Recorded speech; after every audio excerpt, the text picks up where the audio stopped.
Hello, everybody. Welcome back to the Doctor Is In podcast. I'm your host, Dr. Nadia Saba, president and founder of Dr. Greenhouse.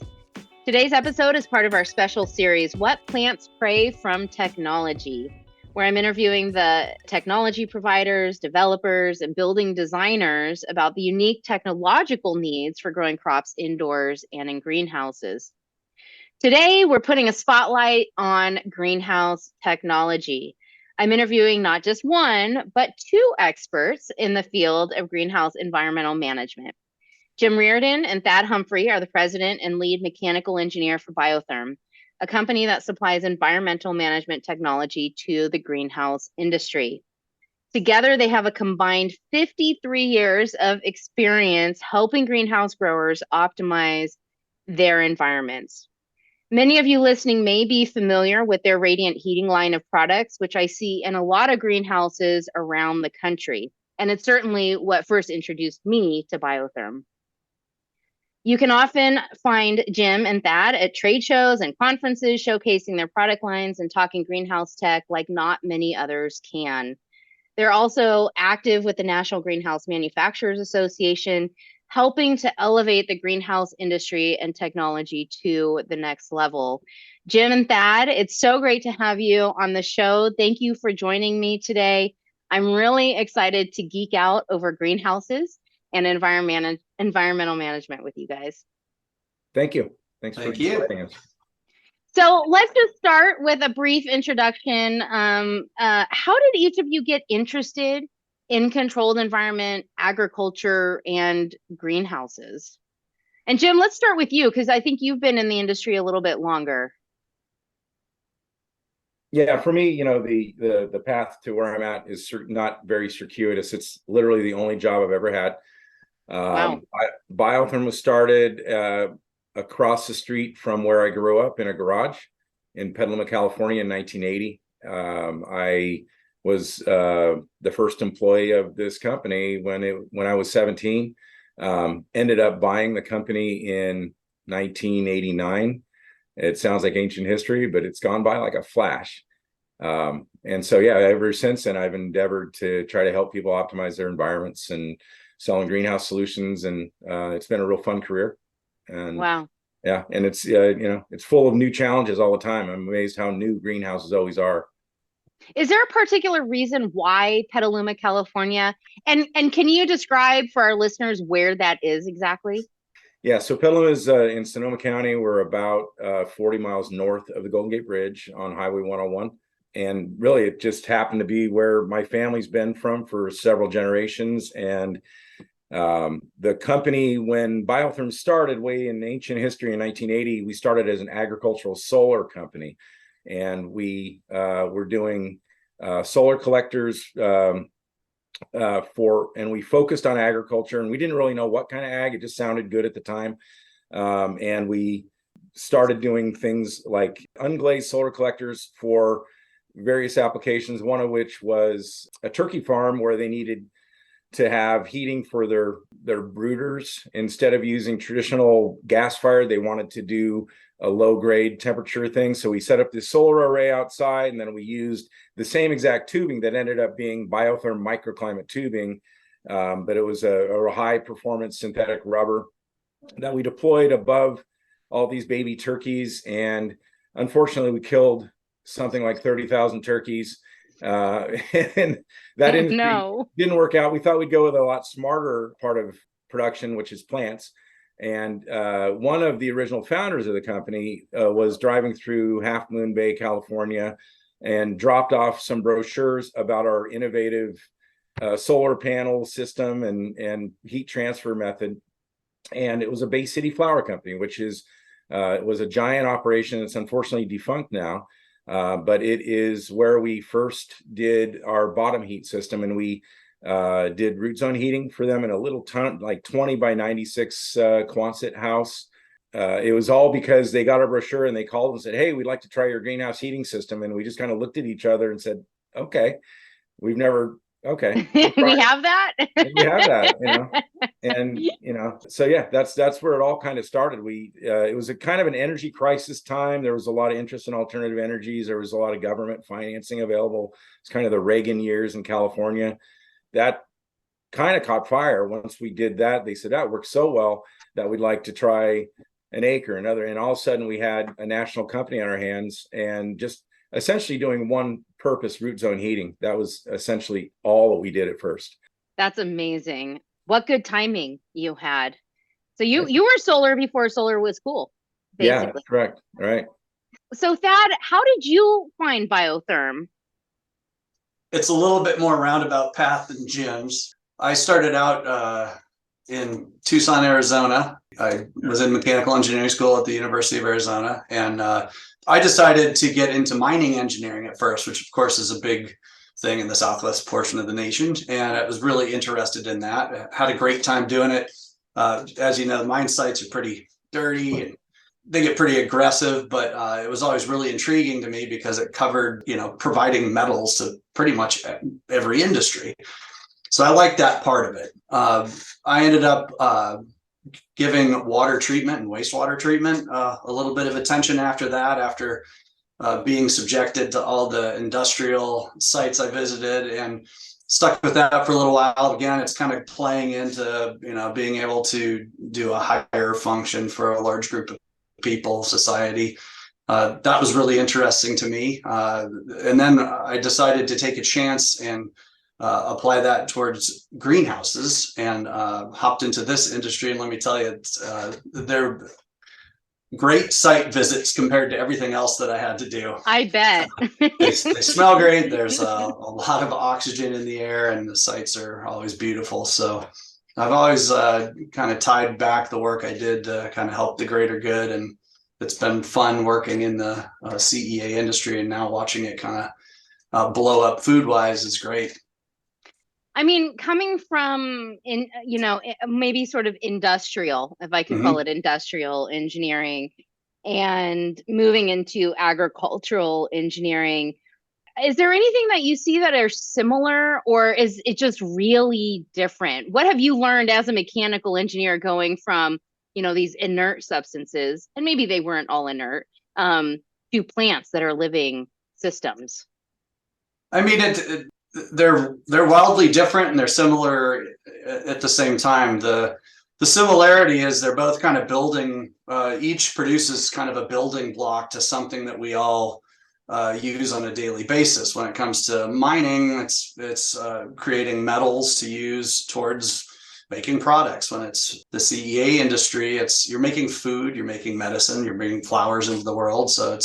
And those are all things that you can build off of to make other things with. So the interesting thing is greenhouses also require a lot of, if you're really getting into it, you can strip back the controls and simplify things as much as you want. But really, at the end of the day, whether it's manual or automated, somebody is making a lot of important decisions, which constantly change in the greenhouse world due to the weather. So the main difference between those two industries I see is the mining industry can get extremely automation driven. The processes and control systems behind everything are incredibly important. Greenhouses try to achieve that same level of control to battle Mother Nature, but don't always have the same price point behind them. So you have to get clever to economically do what the other industry is trying to achieve and still make it a viable product. So that's tricky in its own right, and it's also what the challenge is, what makes it fun. And plus the uniformity issues, I imagine. I mean, life finds a way to do what it wants to do. It's hard to sort of make it do exactly what you want to do all the time. So with that, what do you guys see as the major benefits of growing in a greenhouse? A lot of the people I interview are indoor growers or serve the indoor growing industry, growing market. What do you guys see as the major advantage to growing in a greenhouse? One simple thing, the big light bulb in the sky, natural light, being able to leverage a building that emits light that is optimized for plant use, we feel is the right course forward for plant production.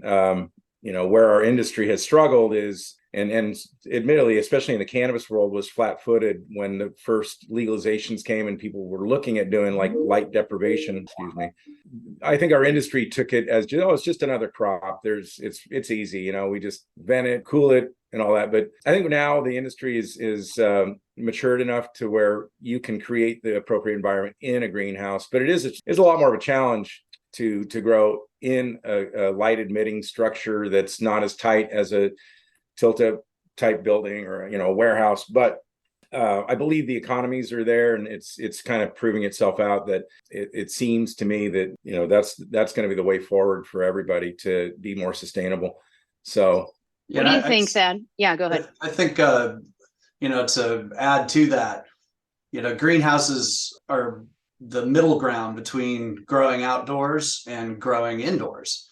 And the key benefit to that's what Jim was just talking about. You get to leverage all the benefits of outdoors when it's usable, which is depending on where you're at, it's variable. And that, it gives you your more economical solution to approach things rather than going completely indoor where you're literally paying for every aspect of the plant's life. When an outdoor has its benefits, but there's a lot you have to battle Mother Nature outdoor when you're fully growing outdoors. So yeah, that middle ground is really why I see it has its greatest strength. I had a friend in the industry make the statement that you take a person who cultivates outdoor and put them in a greenhouse and they go, oh, look at all the control I have. It's amazing. And you take someone who's used to growing indoor and you put them in a greenhouse, like, oh my God, I have no control. This is completely different. So, it's a matter of, perspective, I think. Yeah, for sure. I mean, Jim, you've been in this industry for over 40 years. Did it surprise you, or were you kind of expecting this movement, maybe pun intended, to grow plants indoors in a more controlled environment than a greenhouse?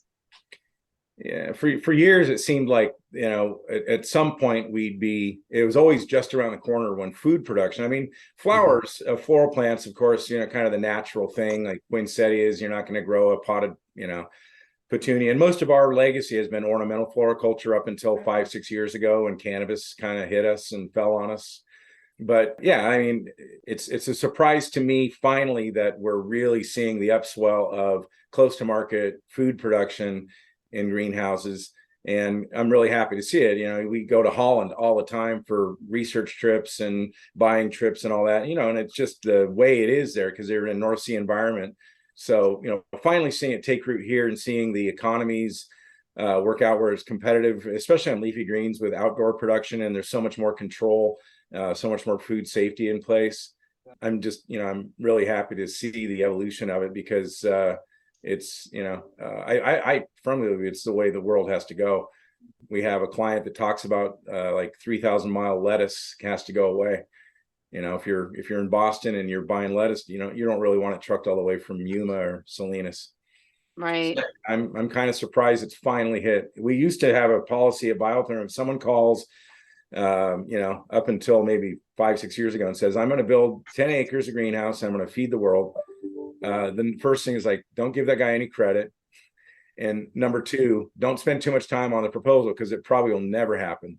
And they rarely did happen, except in the case of, the big upswell down in Arizona with those greenhouses. But that was really that was really a big wave.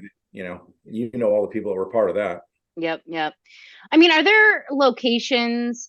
I mean, you say, if you're a really big, multi-acre vegetable greenhouse, probably they don't know what they're talking about. And, we're not going to give them too much time.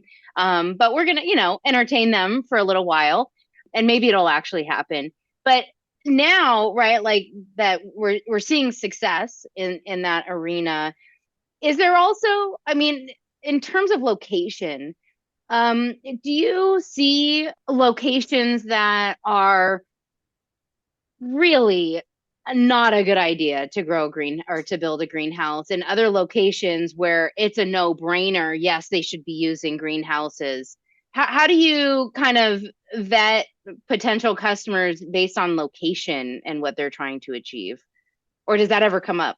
It comes up. I see us as tool makers, and we believe that a light emitting structure like a greenhouse can be built pretty much anywhere on the planet and supplemented with lighting and shading. And if you're in Alaska or something where wow, is a greenhouse really the right way to go? But I think a greenhouse that's properly insulated with the right glazings on it can be appropriate for those climates. So yeah, I think we're bullish about greenhouses can pretty much work anywhere. It just comes down to the proper engineering. Yeah, you're going to build a different structure in Southern California or Arizona than you would build in a high snow area, or someplace that gets crazy cold or crazy hot. But even in the Middle East and places like that, I think that there's technologies now that you can throw at a greenhouse to make it work pretty much anywhere on the planet. Yeah. Thad, do you have anything to add to that? I mean, would you agree? Me personally? Yeah. Yeah, I mean, there's a lot of greenhouses in Canada. That's pretty cold. Yep. With not a lot of daylighting year round. And they seem to be pretty successful. They have figured out, right, the most beneficial or efficient way to operate a greenhouse to grow vegetables year round. So yeah, it can absolutely be done. And even like you were saying in the Middle East, there's some new creative technologies and ideas for how to design a greenhouse and the mechanical systems or the environmental control systems to manage heat and humidity there as well.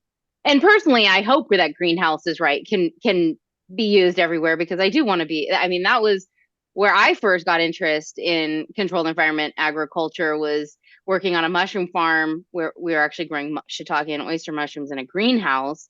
Was really hard to do.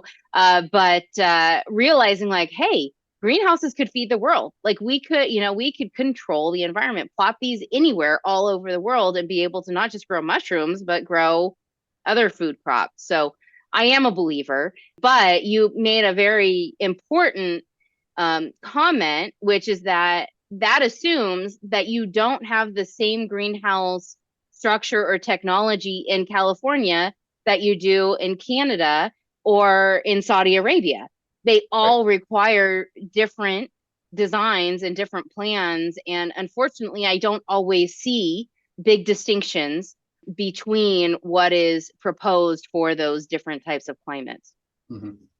Yeah, we see that a lot. We see, for the greenhouse industry and the technologists in it, Mecca is kind of Holland. That's where, you see a lot of the innovation and but we also see a lot of times when people try to deploy a greenhouse using what worked in the North Sea environment, not necessarily being appropriate for Las Vegas, for instance, or other places. Right. So, I think that it's got to be, they all have to be looked at one by one. A place that's, like in the Middle East, we would like to see more development of things that keep the heat out of the greenhouse, because we're doing so much cooling and dehumidification.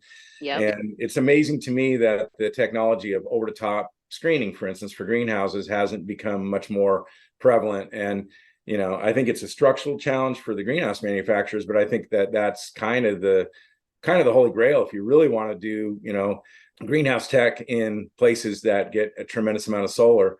That's going to be one of the things that's going to, make that have to work. And those systems need to, they're outside in the environment and the wind, et cetera. But there's got to be, it's the old, we can put a man on the moon, but can we not shade the top of the greenhouse and get the heat before it goes into the structure type thing? We can do this. We can do this. Right. Yeah. So let's step back for a second.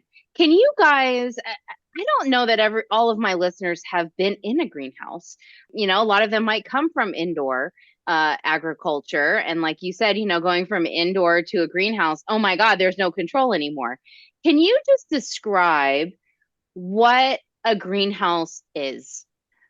It's a big question, right? I'm like, how would I answer this question? What a greenhouse is and what kind of systems we would see in this greenhouse. And really, I'm thinking heating and cooling. I would say irrigation is, más o menos about the same for indoor and greenhouse. Of course, there's variations here and there, but describe what we'll see in a greenhouse. And so generally a frame structure that has a glazing that emits light. They are probably one of the most dynamic edifices man has ever created because they're so transient based on what's going on around them. Weather-wise, they can be bloody hot, and then a cloud comes over, and all of a sudden you're pulling down vents. They don't have any insulative value per se. There's some glazing technology coming along that'll mitigate some of that, but they gain and lose heat in a tremendous way. It's a solar collector box basically, or it's just a thing that loses heat in a second. So they're people probably drive by them on the freeways like, it's a simple agriculture structure, but they're probably some of the most active buildings. And that's why we have such a cool, narrow specialty, is because unlike most building conditioning engineering companies that, deploy air conditioning and heating and those techs, our occupants can't get up and move around, so not only is it a facility that's very articulated to either ventilate or add light, draw curtains so that it can reduce solar gain or heat loss. It is a situation that you've got to, be able to be reactive very, very quickly to it. So is it possible to be proactive in a greenhouse, or are you always in a reactive mode? With the right control system and being able to anticipate things, you can be proactive. And there's a lot of software partners out there building weather stations and things that integrate with the algorithms and the software to create anticipation. There's for sure, but having quick systems that can respond to what's going on outside is a real key thing. But pretty much anything you can grow inside a building or inside a closed building, you can do in a greenhouse. Thad, is there anything you want to add? I mean, that covered the basics, but I think if I was to add a little bit more,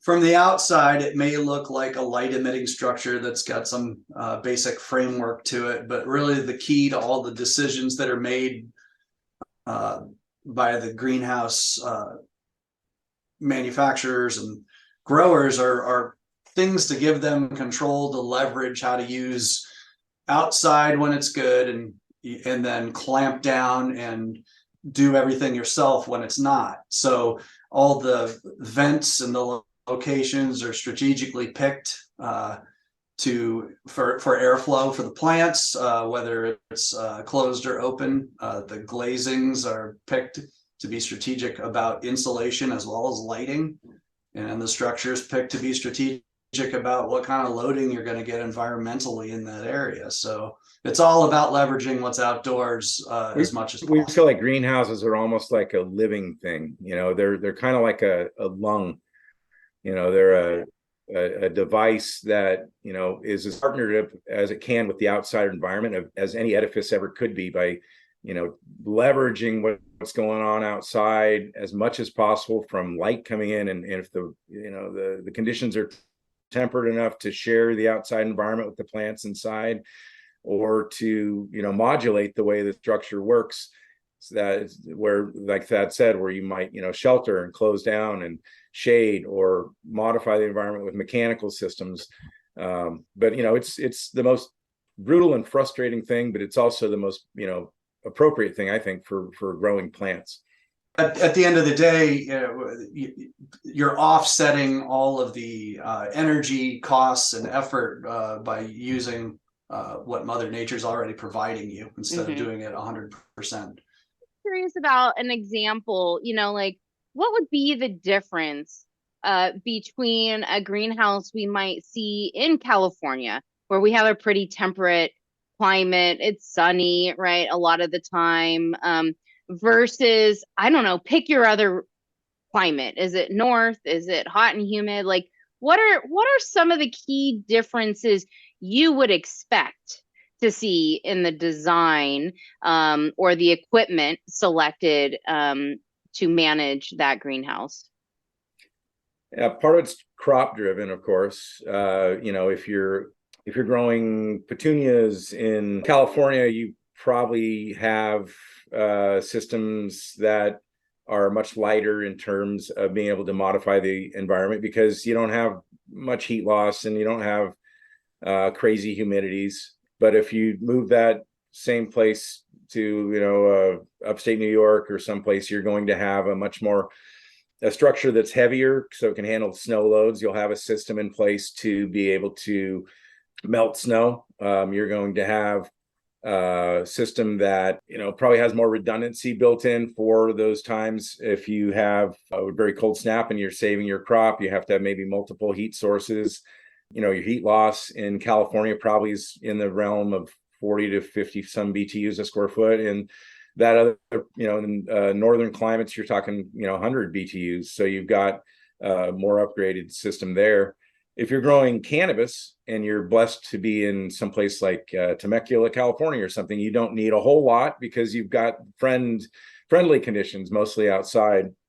But if you want to flower cannabis in Apopka, Florida, or central Pennsylvania, or someplace in New Jersey where the summertime, humidities are crazy, you're going to have a system that the best system probably is something that in the shoulder months you can utilize the outside conditions, but you're probably going to be in a situation where you have to invest in equipment where you can close down when it's hostile outside, and really mechanically probably condition the environment inside and dehumidify and cool to keep that high value crop safe in those periods of time.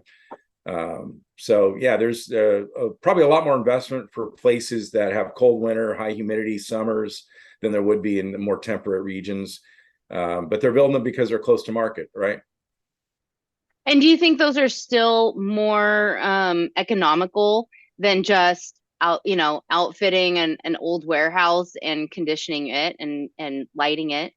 I believe so, because there are times throughout the year, in even the most aggressive climates, where there's an opportunity to take advantage of the outside conditions to modify the inside, and the natural light part is a huge component of growing plants economically, I believe. So if you've got sunlight, I think you should use it. You guys started as a heating company, well, a solar company, then heating. Low grade heating. Yeah, solar was about 5 minutes. Okay. I've noticed over the years, and I think maybe this coincided with the cannabis industry growing, is you're bringing on mechanical cooling and dehumidification systems.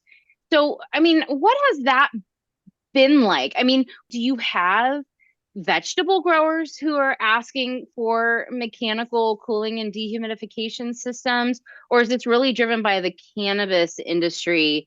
And just kind of, what do you think about all that? Yeah, over the years we do a lot of institutional big pharma and research greenhouses where in universities, et cetera, where over the years we've been asked to do cooling, dehumidification, and all that. But it was always like, you really want to do that? We did a project at the University of Alaska where they wanted to have benches where they could grow tundra. So they had to have super cold tables, and those kind of challenges would come up from time to time. It was never a real big piece of our business. But then 2015, 16, a lot of people were starting to, legal cannabis was happening. They wanted to build, I feel like the enlightened people are saying, I'm going to do a light deprivation greenhouse instead of an indoor in this hostile climate. And so people started coming to us. And that's where I think our industry was somewhat flat-footed. But, we cut our teeth on a few projects where we didn't really know our way around it. There's not a lot of reference data. It's a fairly new area of engineering. In terms of doing that explains your presence, really. There's just so much still being learned and standards that need to be in place that haven't yet been. But our company, took the challenge in those years. It was driven by cannabis because they are the crop that had the value and the desire to invest in systems that could really provide those systems. But it's allowed us to really pivot toward now the growth of CEA. And yeah, there are a lot of vegetable growers that are planting their flag in humid, nasty environments, and they need to have the same tech. And so it's been a really good thing for us because we really got a deep competency in how to do this. I mean, early on when we started getting calls from people saying we'd like to air condition this greenhouse in Chicago, and it was extremely expensive. People were still investing in it. And since then, it's like, do you really want to air condition a box that lets light in? Really? But they do. And so we've developed tools, and now we've kind of really decoded it to where we've finally gotten to a point where what used to seem like crazy numbers, like $100, $125 a square foot, which is what it kind of was. And now we're finally get it down. It's still crazy high. I mean, we came from being a heating company that would sell systems for $6, $7 a square foot. And now we're in this realm where people are investing more like $40 or $50, $60 a square foot. So it's still very expensive, but it's worth it. I mean, what is driving the desire to have air conditioned greenhouses? I mean, when I was a PhD student, I mean, there are, evaporatively cooled greenhouses at North Carolina State and at, University of Georgia and Florida, in these humid locations, and they were venting and evaporatively cooling. And I remember asking, my major advisor, Gene Giacomelli, like, what's the point of evaporative cooling, in a state like that? And he said, well, if you could just get 1 degree lower, that's better than nothing. Yeah. And so, I mean, that attitude of, something's better than nothing, and we can still get by with these systems. It's not going to be perfect. And I do remember, right, like some greenhouses would pack up for the summer, right? And give their employees a vacation and then come back, right? And they didn't want to compete anyway with the field tomato market coming out of California or Florida. So they're like, okay, like we're going to pack up and we're going to make our money in the winter anyway. What has changed? I mean, why isn't evaporative cooling and ventilation enough anymore? I think I could answer that in one word: humidity. With air conditioning comes the opportunity for humidity control. And where evaporative pads provide a temperature benefit, they don't necessarily provide a humidity benefit to some crops. And if the crop is needing to be grown in a critical humidity, then people are willing to pay for a solution that will help control that.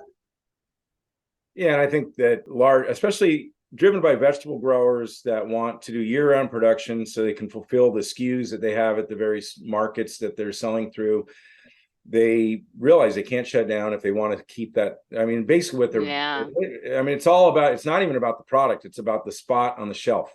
That's what they're buying. That's their trade. And they also, the economy of scale of building greenhouses in general is less than a traditional clad building that doesn't emit light. And so, the benefit of having a light emitting structure does come at the cost of having then to either bring the temperature down or modify the humidity for a healthy leafy green crop or a cannabis crop or whatever. So, we're tool makers. We don't tell people exactly what they should do, but we can tell you that the cost of operation of a greenhouse, even mechanically controlled or dehumidified and cooled, makes sense in the long run. Long run being 5 years, 10 years, 20 years. I think sustainability is going to be a thing forever. The energy footprint of indoor cultivation has to be mindful of it. So if you're not having to put as much supplemental light because you're getting the light, so I think it's a forever sustainable thing. Now, I mean, you guys were going back to the heating system. Thad, you said, one word you can answer that question, which is humidity. I mean, raising the temperature of the greenhouse, right? With your heating system, automatically reduces at least the relative humidity, if not the total moisture content of the greenhouse.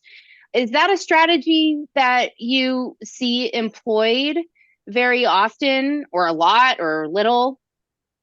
It's a great question, and that's kind of touching on the comment of VPD too. Yeah, the growers always have ideal set points that they wish to grow to, and they don't always understand the economical impacts of those decisions.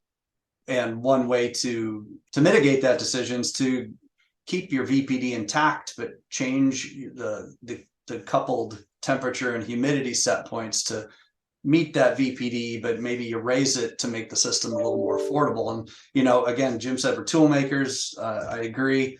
There are some kind of upper boundaries for each type of crop that the growers feel are limits that they don't like to exceed. But what we typically see is on the front end, growers typically want aggressive or the best ideal set points.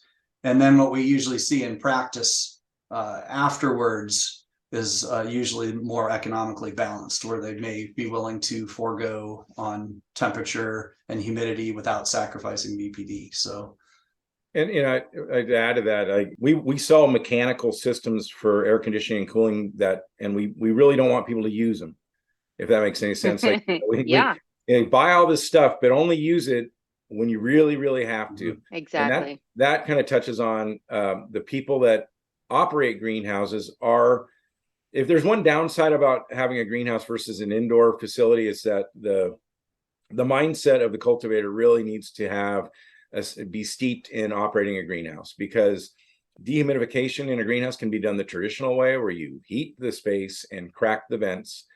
And only then, when you get to a point where there's no return on it, should you shut down and use the mechanical system that costs a lot to operate. So, that there's always walking a fine line there, and the control systems can help, but having a qualified greenhouse oriented cultivator can never be undervalued. And we see it over and over again when people come from the indoor space where they have so much control and they try to operate a greenhouse. They have to cut their teeth for a while before they finally they're partnered up with a control system that's partnered up with all these apparatus that can vent or move air, et cetera, using those appropriately really can spell success or not. It's like they're two different types of cars. They need two different types of drivers, and you have to learn each system if you flip over. Yeah, one of the big things one of the big differences I see, everyone always focuses on the lights with the difference between indoor and greenhouse. But from my perspective, one of the big differences I see is the use of ventilation and outside air. And, greenhouse, we're always using the outside air, right? That is our source of cooling or venting out, of humidity control. Where indoor, I find a lot of growers are really afraid of the outside. They don't want to bring anything in. They think that's where, the mold spores are going to come from, or, bad things are going to happen if they let outside air in. And a trend that I'm really happy to see is that more indoor growers are realizing that maybe there are actually some benefits to using outside air. And Jim, it was your comment that made me think of this, where we want you to ventilate and use evaporative cooling and do the traditional methods as much as possible, and then seal it up and mechanically cool and dehumidify when you absolutely need to. The same idea could be true for an indoor farm, is let's ventilate, right? Let's use the outside air as much as possible, and then turn on the compressors, right? Then turn on the mechanical cooling system, or, use it to assist with the cooling and dehumidification, especially if you're in a northern climate or a really dry climate. There could be energy advantages there. And there should be, yeah. Speaking of that, do you guys see any other sort of technological spillovers, say from indoor farms to greenhouses, or even vice versa? Do you guys, sell your radiant heating systems to indoor growers? And we're seeing a little uptick since the LED lights becoming prevalent, that their indoor cultivators are finding that their media temperatures aren't what they were when they had HPS, So, some of the more technical growers that monitor such things and understand that a big driver of the plant's metabolism is what the media temperature is. And so we're seeing, for the first time ever, like people actually wanting to put some in bench or on bench type of microclimate heating for root zone in the space indoors. So that's kind of an interesting development. Other things that are spilling over, I guess, I think there's people that are attempting to use like the multi-layer benches in greenhouses, which I think that might be fraught with all kinds of challenges. Yeah. So what about LED lighting in a greenhouse? Are you proponents for that or skeptical? Yeah, no, you are. Absolutely. Okay. Oh yeah. Yeah. I think it's finally here. It's just taken a while. It wasn't that long ago when everybody said, that's just around the corner, but you don't get the yields and you don't get and now it seems like that's partly through, local municipalities putting, the clamp down on how much wattage gets used, but LED's here for good, and it's here for good in greenhouses too. I guess one other thing, just to touch on your previous issue or point, and I'm no plant scientist, but it seems to me that there are some people who say that the value of natural light in regards to the crop, there's some benefit there. There might be some benefits to having that spectrum available, which it's hard to mimic with lighting. Right. Some far red, some UV. Yeah. Kind of the edges of our typical par seem to have benefits to certain crops for sure. So, in terms of heating systems, I kind of think that of a few different ways that we can heat the greenhouse. First is, solar radiation, solar energy. Two is, radiant heat from, a system like what you guys provide. There's also forced air and unit heaters, underbench, overhead, right? I mean, it comes in a million different varieties. Can you kind of describe the benefits or the pros and cons of each of those types of systems? I mean, you guys don't sell unit heaters, right? You do. Okay. And generally, selling a unit heater to a grower isn't our favorite thing. They're generally there as either a backup means if the budget is relatively tight and they can't afford like a redundant boiler system, or the crop value isn't that, high, or they just have occasional snow that they might need to, get rid of. But it does happen. But unit heaters are, we think that they're the worst way to heat a greenhouse. I mean, you're just turning it into air that wants to rise and scrub across the glazing and create more heat loss. And it's kind of, you don't see them in really mature and sophisticated horticulture environments. Like you won't see unit heaters in the Westlands of Holland. They're, much of Canada, you won't see them, but they're kind of an American thing. You just don't see them that much. You see people in hot water systems. We see the greenhouse as kind of a layer cake. And so, we in a perfect scenario, we would provide some means of media temperature control, regardless of what the crop is, and then also put another layer in to do some convection for around the plant, and then another layer, if necessary, for humidity control or snow melting. And all those in the sense of BioTherm, we have them all communicate to a hot water source. And those systems are very quick and responsive, and we try to make systems that are in lockstep with the low mass nature of the structure, because the structures change so quickly. So a lot of times we're replacing old high mass equipment, or what we call high mass, like old fashioned, like locomotive looking boilers that are, high mass, a lot of volume of water, a lot of steel and iron. We replace a lot of those systems because the demand type boilers that are now very prevalent make a lot more sense, because they're like on demand and they can provide the various levels of hot water we might need for the bottom heat system or the perimeter or convective space around the plants. So yeah, I mean, it's and a lot of our work has shown that if you modify the temperature of the plants themselves, there's a cocoon, kind of an envelope of heat that's really what matters to the plant, right around the plant zone. The root zone gets warm and re-radiates some energy up into the plant. So if you take an infrared picture of a bench heated system, you'll see a cluster of energy around the plant zones. And for a lot of crops, the air temperature above the space where, a unit heater would have it be the same temperature everywhere might be 10, 15 degrees cooler, and it really doesn't affect plant growth. And so it saves a lot of energy. Yeah.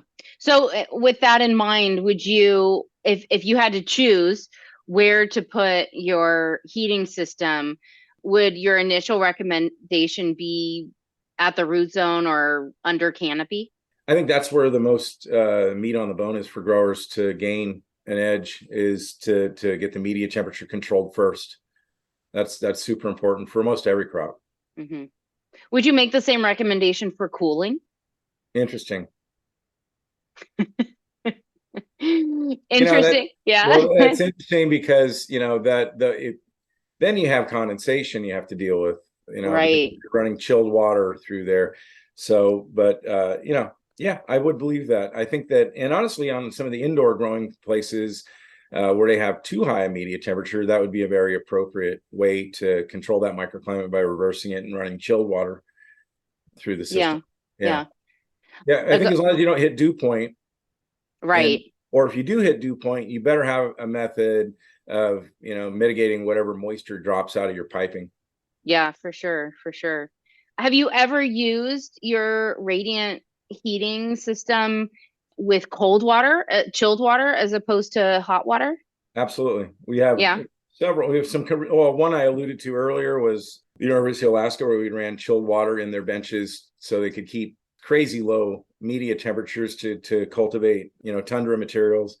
We used to have a division of our company that we're actually producing one of the systems right now for golf courses, where we do a system called Turf Temp, where we modify the media temperature of golf greens and tee boxes. And we've done them, I believe in Tucson, we have one that's a refrigerated green, where there's a big chiller sitting off to the side in an enclosure and cooling the media temperatures so they can grow bent grass in bright sun.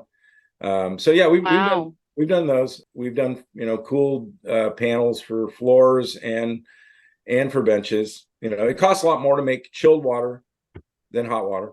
Mm-hmm. So that's always kind of a limiting factor. And then there is, the point where you in a greenhouse, and I honestly believe, like, you have a big slab floor in a greenhouse, let's bring that temperature down, because that's collecting so much of the solar gain.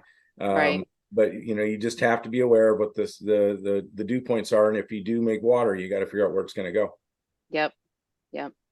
Where do you see the greatest need for development in greenhouse technology?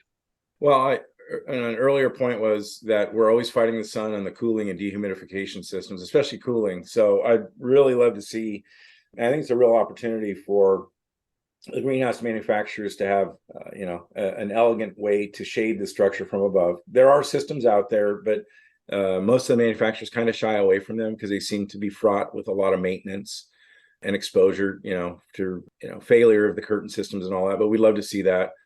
What about the envelope and the glazing itself? Have you been following any of the new developments that's been happening there? I do, and it's another thing that I think is just around the corner. Are you talking about the photovoltaic integration?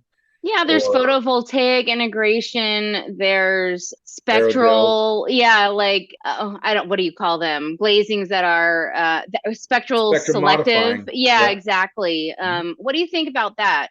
I think it's amazing. Our company's been involved a little bit with Ubi Grow, I think is a company. Okay. And the results that come back from being able to modify what would normally be wasted light is really amazing. And I think that, I think we'll see a lot of that. That's like a passive way to make greenhouses even more effective by modifying the spectrum of the light that comes in an automatic way. I think that's amazing. Yeah. And to block out some of those hot waves, right? Some of that near infrared or infrared light, and then let in the light, Yeah. and not let in the heat. It seems really beneficial, at least in hot climates. Maybe you don't want to apply that in a cold climate, or maybe there is a benefit to that in a cold climate. Could be. Mm-hmm. Could be. Is there technology that you guys see being used in a greenhouse that maybe is questionable? And by questionable, I mean, like, you guys didn't really need to use that, or you could have done something else instead. Maybe there's an operational practice instead that could have been implemented rather than a technology. Or do you walk into a greenhouse and you're like, oh man, they could really use this in their greenhouse? Oh, we see that all the time. Yeah. What's the Yeah. number one thing that is missing from most greenhouses you walk into? I think, I don't know, that you can help me out. Maybe adequate and appropriate air circulation.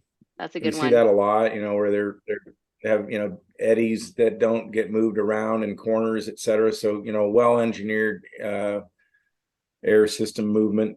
I don't know. I mean, we see, especially with the overinvestment in some of the CEA spaces, I mean, I think there's an appropriate mechanization automation picture, but I think sometimes it becomes more for stuff that doesn't really pay for itself, Yeah, I think that so the two things that I usually see going into greenhouses that stand out are definitely airflow, not just maybe a lack of airflow, but proper airflow design to where you maybe don't have enough vertical airflow fans.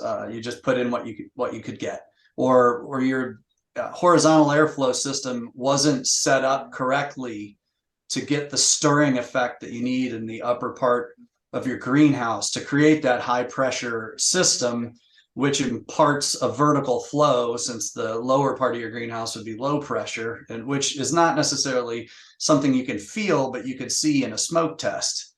So if that upper echelon doesn't have the right patterns of HAF or the right sizing, it's not going to stir properly. So it'll look great, but it may not be doing anything for you.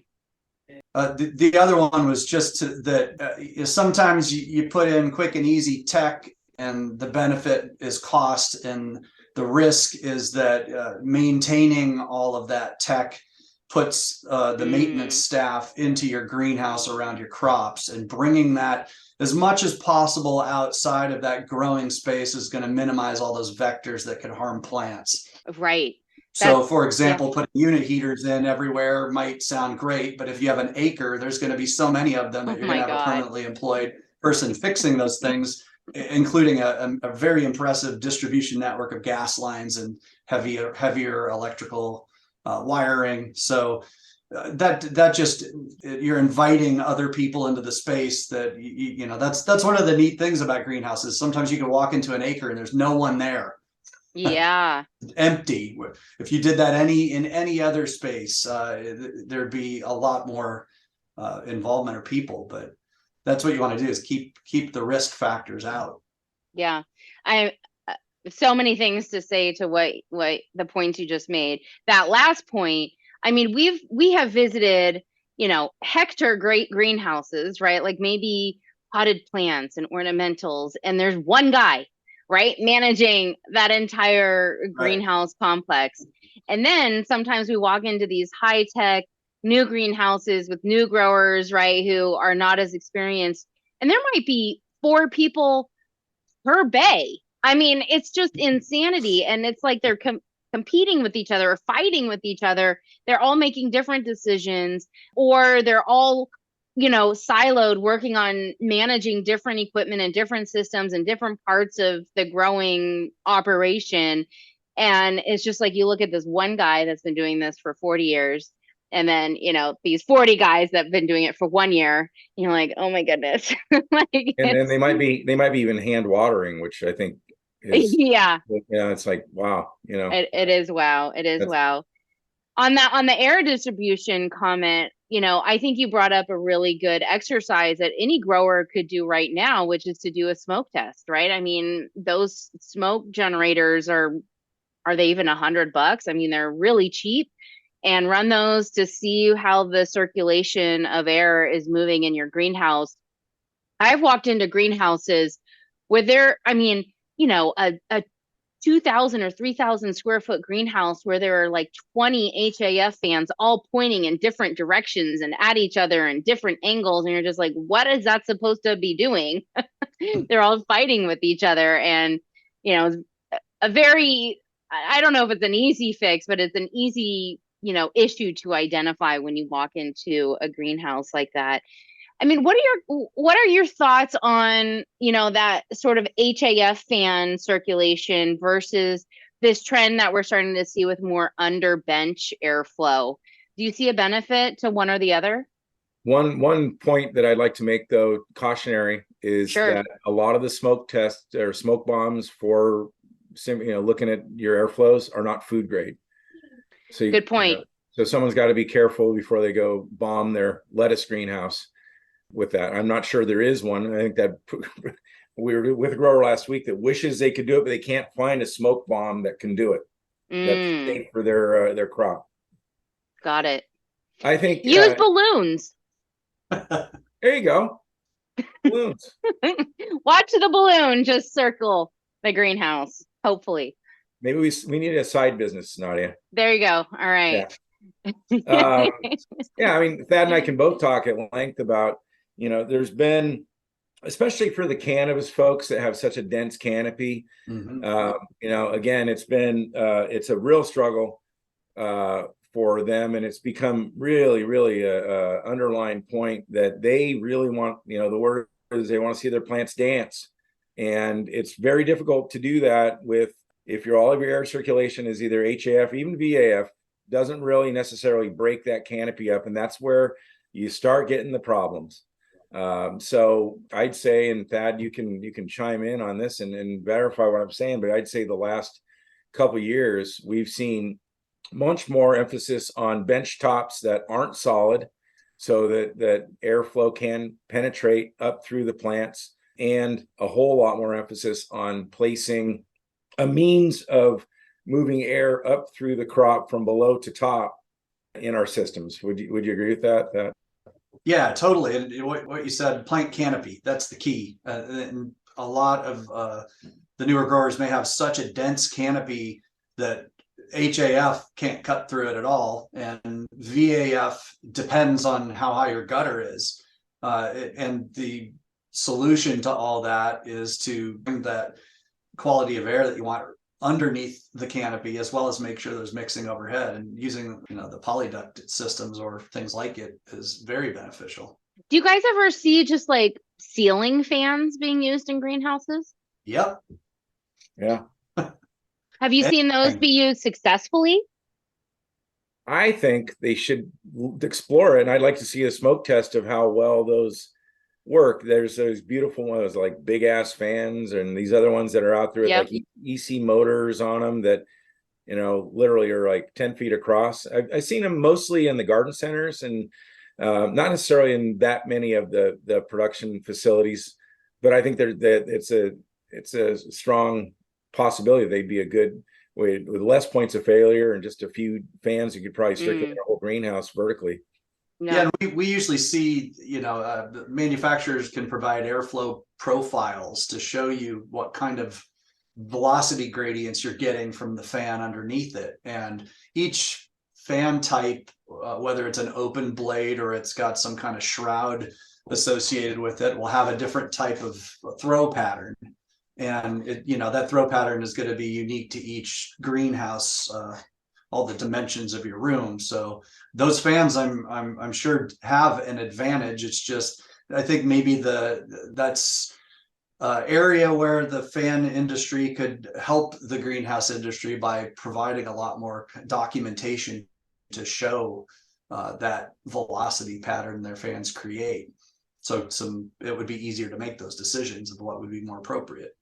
I 100% agree with that. We've struggled with indoor farms. We have to specify, with indoor farms, when we're the engineer of record or we're putting together, detailed design plans, we're picking fans, HAF fans or ventilation fans, right? Or ceiling fans. And what has been really, and usually we can very easily find with commercial or fans, you can find information about CFM, velocity, static, the flow at different static pressures. There's so many different points that help us select the right fan.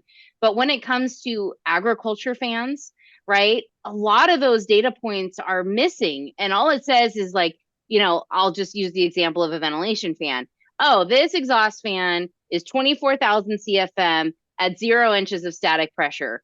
Well, who the hell cares about 0 inches of static pressure? I gotta I got to pull this air, 130 feet across a greenhouse with all these plants through a cooling pad, through an insect screen, through a damper, like I don't care about that number. Like, why are we labeling or, describing these fans and their full performance? Right. It's fans have a curve and they have a flow pattern, and not everybody provides that. Sometimes they just provide a couple points on that curve or no flow pattern. Right. And Yeah. that doesn't, like you're saying, that doesn't help us at all. Right. Yeah. Right. And it's like now, when I'm talking to people who are going to design or build a greenhouse, and when we a lot of times we're peer reviewing other, greenhouse suppliers or manufacturers, their work, and it's like, oh, like we picked, I don't know, 824,000 CFM fans, and that's what's going to provide 60 air changes per hour. And I read that, and at 24,000 CFM for those 8 fans, that is 6 air changes per hour. But if we added up all the static pressure, right, which we try to do when we can, all of a sudden it's, 16,000 CFM. And you're like, this isn't 60 air changes. This is 35 air changes.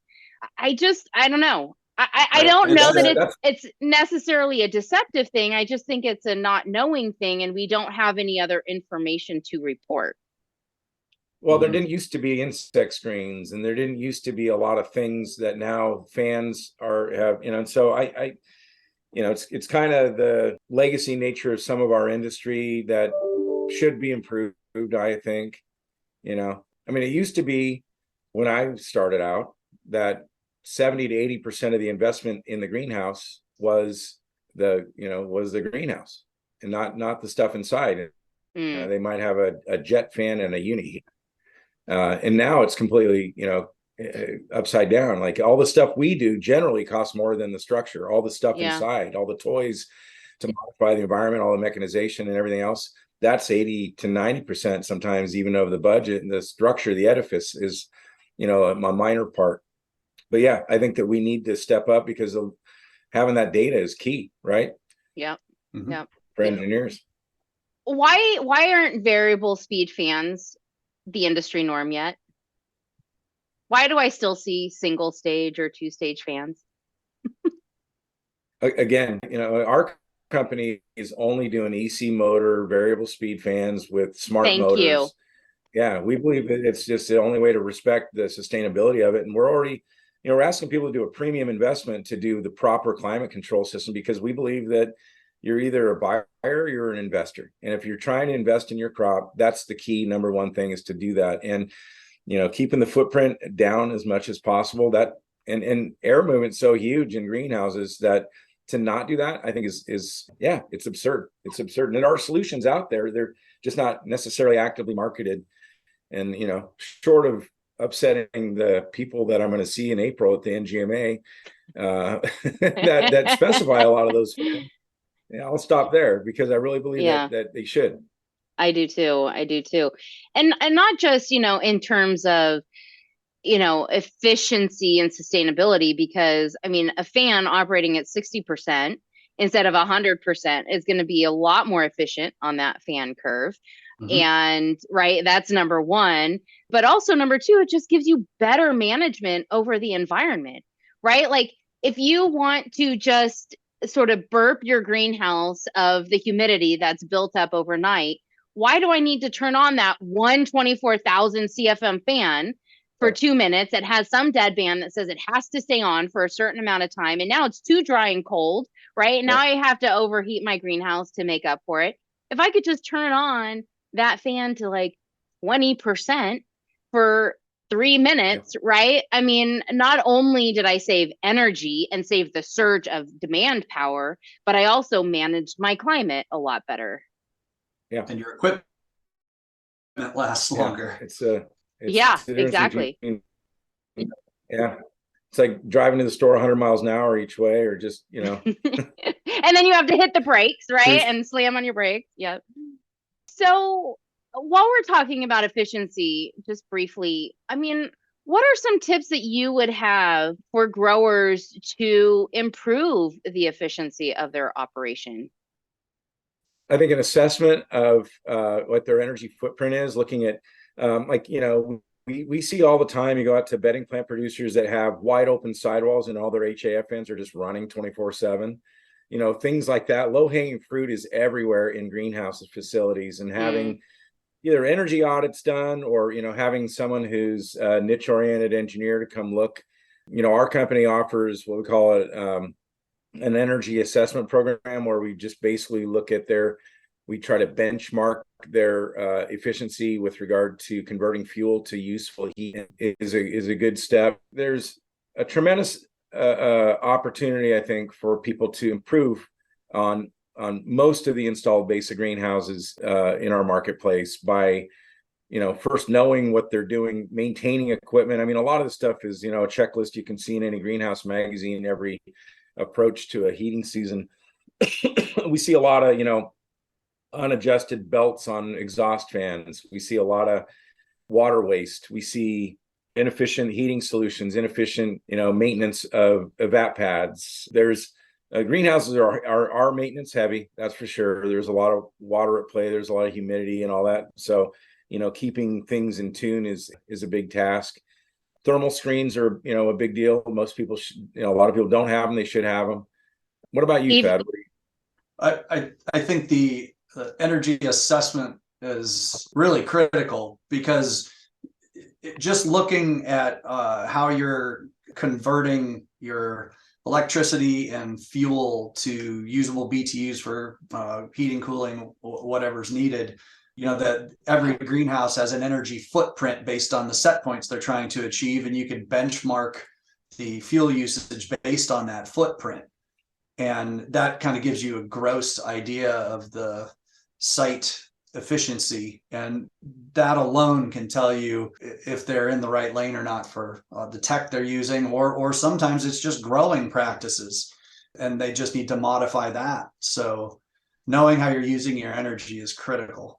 Yeah, I like that you said, doing an energy assessment, or, we might call it an energy audit. I think a lot of times when I walk into existing greenhouses, there's a lot of low hanging fruit, that could make a really big difference. It's not even, it's not major retrofits. It's not even equipment replacements. It's just, maybe just sealing things up or cleaning the evaporative cooling pad. Or I really like, Jim, your example of the belts and tightening them or replacing them. How many of them have you seen where they're like hanging by a thread, literally? And just doing some of that simple maintenance can go a long way for sure. Cleaning the screens, right? I mean, that have been out and they're like all dusty and you can't even see through them. I mean, they're not just blocking thrips, they're blocking air at that point. Mm-hmm. Yeah. And we see a lot of, like, on the heating side, that is kind of our original competency as a company. We still see, believe it or not, people running steam systems. Wow. Yeah. And there's acres out there that still exist, and almost to a man, every time that we get our hands on their energy bills and look at their envelope and look at the temperatures they're growing at and their seasonal production, et cetera, it's almost always in the 40 to 45% efficiency range. And in this day and age, wow, a system should be, and we're talking about overall efficiency, but now we have these beautiful 99% condensing boilers. We have these low mass distribution systems that are on demand, so you're not wasting energy keeping pressure and all that stuff. And it's sometimes it's just they're familiar with the equipment, and they their dad had it, their grandfather had it, and they're still running it, and it's just got to dig into the bottom line. And the paybacks are pretty astounding. So being aware of what you're doing with anything that makes a meter spin is probably one of the biggest things. And then other things like utilization of area within the space. That's a good one. If you're going to condition a space and you're only growing in 60% of it, that just is begging for some ideas like rolling benches or something to maximize the actual condition or the production in the conditioned space, so that the dollars you're spending go toward more crops. So have you seen what about the opposite? Have you ever seen a greenhouse that's utilizing too much of the space? Yeah, I mean, there are, we do see sometimes in places where they may have, hanging baskets above a crop and they're not getting Yeah. enough light to penetrate through. We've seen, in the cannabis world, maybe too dense of a crop spacing for, Hmm. for air movement and disease prevention. So yeah, Yeah. we've Yeah. seen people try to pack too much in. Since you guys are heating guys, I'm really curious. Have you thought about heat pumps for heating? Have you ever specified heat pumps? Absolutely. And we just won a project recently, a big CEA vegetable project, because we optimized the design of the system to use low grade warm water instead of normal boiler grade 180 Nice. 200 degree Fahrenheit water. So we absolutely believe that that is the way, especially with electrification happening in a lot of municipalities Yep. where we just can't be burning fuels. So it's a challenge because we're not in Europe where the decatherm price is 15x what we're paying. So it's many times it's hard to make the economic case for it, but we try to put the infrastructure in as much as possible so that growers have a migration path to other means, whether it's solar, whether it's heat pumps, low grade geothermal, whatever. We try to specialize in quick demand systems that are very low mass, low volume, and use the minimum water temperature as possible to condition the space. And in a lot of cases, that gives people, the ability to pivot to heat pumps and that. But it is a higher capex to start with, and unless your energy, kW rate is, at the appropriate level, it's sometimes a tough ROI. And we're not getting a lot of help from subsidies on that. So but we do a lot of and go to the Westlands in Holland and you're going to see a lot of people moving away from straight boiler power to heat pumps. Yeah. And, Yeah. it's a different world there because of the cost of energy and operation and all, but we believe firmly that that is the future. Yeah, I've been curious about that for a while. You made the comment about electrification. I'll tack on to that decarbonization and moving away from gas systems. I loathe the day that I don't have a gas stove to cook on. But, that aside, I immediately think of greenhouses. What are greenhouses going to do without gas to heat them? So I'm really encouraged to hear that you're already looking at heat pumps as an alternative. Yeah. Yeah. I mean, they're always in our back pocket, and we'll bring them out to show people like, okay, if you buy this system now, it's going to be this much. You can do it with high efficiency boilers that comply with the emission standards, a low NOx and all that. And they almost always go toward that. But, they do have the equipment and the distribution and the infrastructure inside to pivot when it's appropriate and when, regulations or economics make sense. So that's a really good segue because I want to ask you guys about how you predict California's new energy code is going to affect the greenhouse industry. Obviously, it's going to affect us first here in California, but what's the future of this? Yeah, you're probably way more steeped in what's going on, but from what I understand from being at the RII meeting, it's a very scary time for permitting and what are the glazings going to be? Yeah. Yeah, I don't know. I mean, I think that it's we don't have a big enough voice as an industry to make them understand, right? Yeah. Is there a greenhouse technology that you wish they may have targeted even before the greenhouse envelope that would be a more low-hanging fruit? I wish statewide they'd force every greenhouse to recirculate their water and not waste any water. That would be key to me, I think, especially in California where we still see a ton of drained waste in greenhouses, and there's methodologies to avoid that. I think that should be something they regulate much more than this. Yeah. So what is the future of greenhouse technology? I think we're going to see a lot more emphasis on integration with the it used to be you build the building, and the greenhouse guy, builder, manufacturer would just put the building up, and then it's up to everybody else to try to put the system, but the systems inside going forward are becoming a lot more elaborate so that we can get optimized production.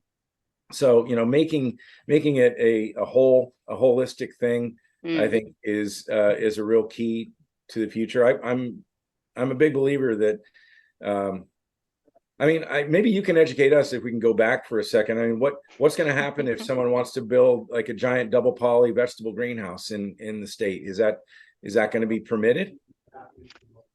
My understanding is that it will be, as long as it's double layer or triple layer.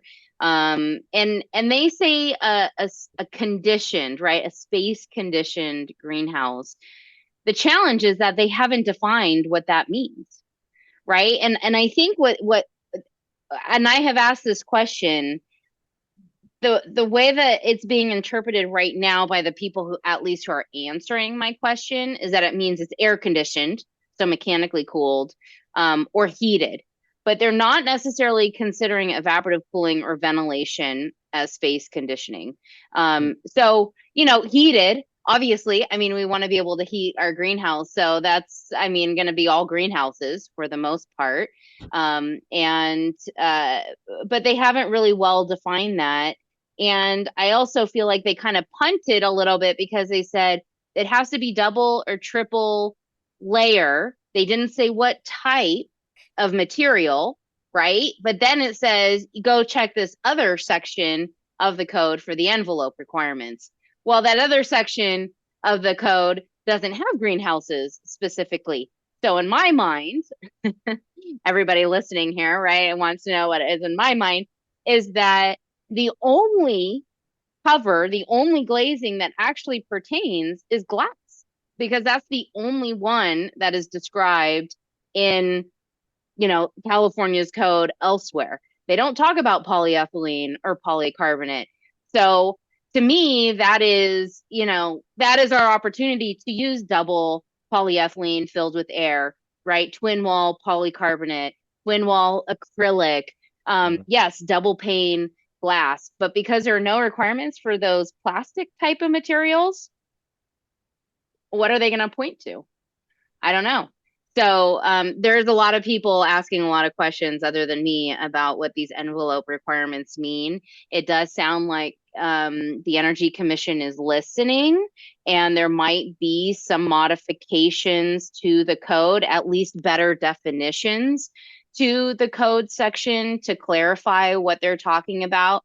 So I don't think that this is necessarily set in stone. I think it's going to take us, right, the collective us and the NGMA, and this is probably something we should all be talking about in April together, is what is our collective response to this, and then people submitting for permit, trying to fill out the forms, right, and what are people going to be submitting? Because obviously, if you're only talking about glass, that's 90% of the industry is tanked, right?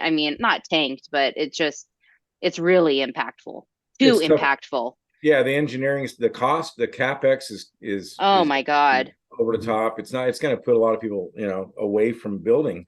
Right. And we should not have glass in California necessarily. And then we got the seismic issues too, so. Right. Yeah. I truly hope that we can get together as an industry and get it, but it's, you've been to NGMA, that everybody's kind of, I know, at their wits' end with how small we are and how big that thing is, and how hard it is to make an impact and make them move the needle. Exactly. So I'm hopeful that we can have a working group this spring and have this collective analysis or letter, or like some next steps, like how do we respond to this? That nominate you as chair, of course. Can you be my co-chair? Or I'll find an envelope person to be my co-chair. There you go. Yeah. So, but with that in mind, right? That's the other thing, is that with some of these new glazing materials that are coming out, I don't know that they're all necessarily double layer. I think some of them are, but there are some energy benefits to those materials. And so we don't want to discount them, right? We don't want to leave them out just because they don't meet this specific requirement. I don't think. So there's probably going to be some exceptions written in to the code, I'm guessing. Yeah. That's my crystal ball, I guess. It's got to happen. Yeah. All right. Well, let me ask you the last question for both of you. What do plants crave from technology? Like a really simple answer is that plants evolved over millennia in a certain environment. And many times the answer to what they crave is looking at how they evolved, because nature's smart, and trying to create, with equipment, etc. Plants that are from tropical environments, grown in northern climates, trying to create and mimic the place that they grew up. Might be, a simple answer as far as, but I feel that they crave the right media temperature. They crave the right amount of water. They crave oxygen. Many of them crave CO2, which we do a lot of. The right light. Yeah, I think those are the things that they're asking. I think we have the tools for all those. What, you got any other ideas, Thad? Electrolytes. Yes. Good job. You're only the third guest who has answered that question correctly. I didn't want to. We know, just kidding. We know where you lifted the logo. But I did say technology. I don't know. Is electrolytes a technology? No, but I couldn't resist. Thank you. I think what plants crave from tech is matching the ideal environment with ultimately you want to do more with less to be sustainable, and you need to marry that to the right tech to give the plants the environment that they're most accustomed to growing in successfully. So that it's kind of it's a trade-off. Yeah.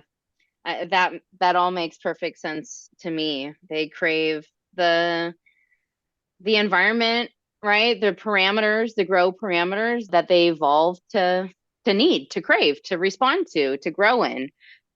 Yeah. Yeah. Ultimately, if plants didn't know the technology existed, that's how and that's how you're doing the right thing. Right. And I think, Jim, I like that you have consistently said through this conversation that you provide tools, right? And technology is a tool to provide those parameters to plants. All right. Yeah. So I have a few rapid fire questions for you guys. So you could either take one at a time, or you guys can both answer them. So they're meant to be quick, just, one sentence responses. If you guys want to expand on anything, please do. But they're meant to be rapid fire. All right. Are you guys ready? Yeah. I got my hand on the buzzer. All right. Oh, Suspense is killing me. I could format these like Jeopardy questions. Okay. All right. In your experience, are greenhouse growers more plant focused or tech focused? Plant focused. Plant. Okay. Can we feed the world with greenhouses? Absolutely. Definitely. Okay.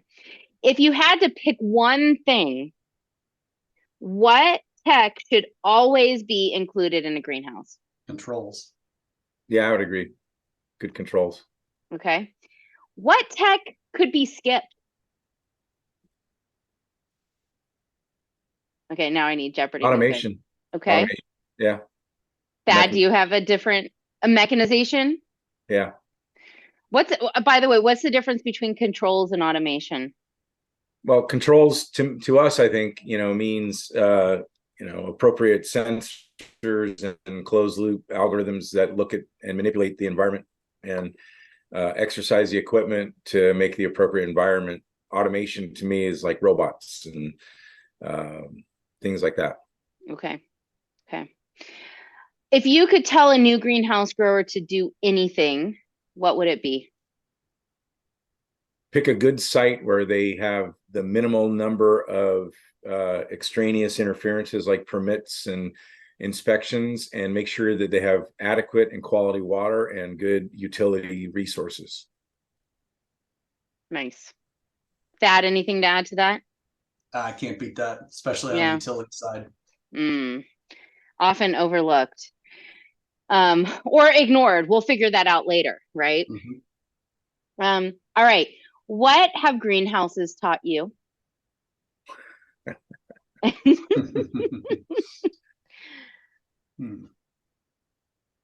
mean, I have a huge appreciation for plant life by spending 40 some years wandering through, and they're amazingly adaptable. Things that are growing inside there. I don't know, boy, they've taught me everything. They've taken me around the world and shown me that they really are. They were invented for a reason, and that in our current world, they are the future for food production and keeping us alive. It's kind of like the more for less thing again. Growing in an open field, you may be able to grow more square footage, but maybe your crops are much more at risk. On greenhouses, you can get that tight output, so you can get kind of more production for less of the property and resources. They've taught me to be very humble too. I bet. Me too. Yeah, for sure. Just you figured after all these years of doing this, it would be really easy. And I'd say that our job is even more challenging than it ever used to be. Yeah, I mean, for such a simple structure, it is a very complex system. It's an organism in a way. Yeah, it's taught me a lot of respect for being pragmatic as well. There's a lot of different ways to get to a solution, but doing it kind of the most economically with the least staff. It's taught me a lot about that. Nice. Well, guys, that is the end of my questions. Thank you so much, but it was really fun talking to you about greenhouses and the technology we use to manage them. So I appreciate your time spent with me today. Well, we appreciate the opportunity to talk to you. Yeah, thank you. Great job. Thank you so much. All right, guys. Well, thanks again for spending so much time with me. We'll let you know when we are posting this. Cool. All right. Ditto. All right. Have a great rest of your Thursday.